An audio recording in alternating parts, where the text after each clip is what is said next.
दोस्तों, गाजा से एक बुरी खबर आ रही है। हमास और इजराइल के बीच गाजा पट्टी में युद्ध चल रहा है और रोज़ ही मासूम बच्चों के मरने की, निर्दोष लोगों के मरने की बुरी खबरें आती ही रहती हैं। लेकिन मैं यहाँ युद्ध संबंधी बुरी खबरों की बात नहीं कर रहा हूँ, मैं पोलियो की बात कर रहा हूँ। WHO ने आज गाजा में अपना अभियान शुरू किया है और ये अभियान 3 दिन तक चलेगा।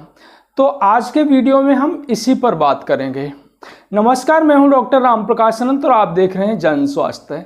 वीडियो शुरू करने से पहले मैं फिर आपसे एक बार अपील करना चाहता हूं कि अगर आपने चैनल सब्सक्राइब न किया हो तो कर लें। यह एक साइंटिफिक चैनल है। मेडिकल साइंस और हेल्थ के बारे में साइंटिफिक और ऑथेंटिक जानकारी आपको इस चैनल पर मिलेगी। अगर हम 30-35 साल पहले देखें तो भारत में हर गांव में कोई न कोई पोलियो का केस मिल जाता था। पोलियो एक बेहद ख़राब बीमारी थी जो बच्चों के हाथ या पैर को पैरालाइज कर देती थी। इससे उनका पूरा जीवन प्रभावित होता था। फिर पोलियो के मास प्रोग्राम शुरू हुए। मास में पोलियो की वैक्सीन पिलाई जाने लगी और उसके बाद पाकिस्तान और अफगानिस्तान को छोड़ के पूरी दुनिया पोलियो मुक्त हो गई। WHO ने भारत को 27 मार्च 2014 को पोलियो मुक्त घोषित किया था और उसके बाद कोई भी केस भारत में पोलियो का नहीं पाया गया है।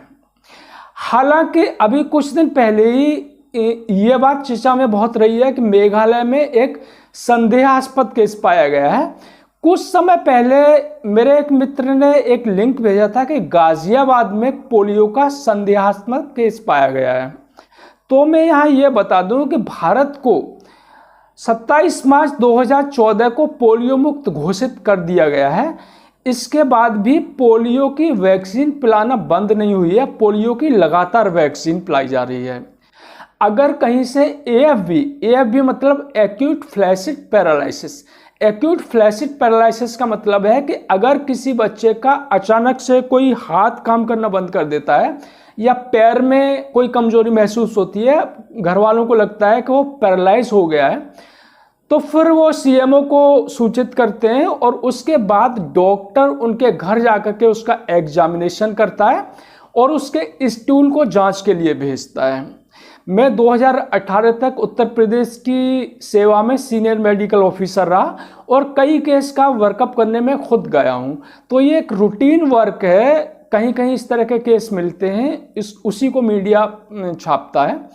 ये एक रूटीन वर्क है। वास्तव में 2011 से अब तक भारत में पोलियो का कोई केस नहीं पाया गया है।